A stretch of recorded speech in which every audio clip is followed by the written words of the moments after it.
દાહોદમાં 31 ડિસેમ્બરને લઈને દાહોદ જિલ્લા પોલીસ વડા દ્વારા લીમખેડા ખાતે કોમ્બિંગ હાથ ધરવામાં આવ્યું છે।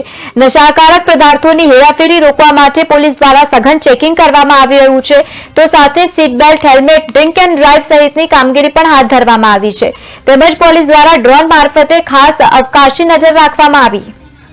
ના સમયમાં 31 ડિસેમ્બર આવી રહી છે ને 31 ડિસેમ્બરના લીધે આપણે ત્યાં લોકો ખૂબ આનંદ ઉલ્લાસથી આ તહેવારની ઉજવણી કરતા હોય છે। પણ આ તહેવાર દરમિયાન વિદેશી દારૂ એટલે ઇંગ્લિશ દારૂ તથા બીજા નશાકારક પદાર્થોનું સેવન કરતા પણ હોવાનું જોવા મળેલ છે। આ બધી અટકાવવા માટે અમારે એસપી સાહેબના સુપરવિઝન હેઠળ અલગ અલગ ચેકપોસ્ટો એક્ટિવ કરી અને ત્યાં વાહન ચેકિંગની કામગીરી શરૂ કરવામાં આવેલી છે।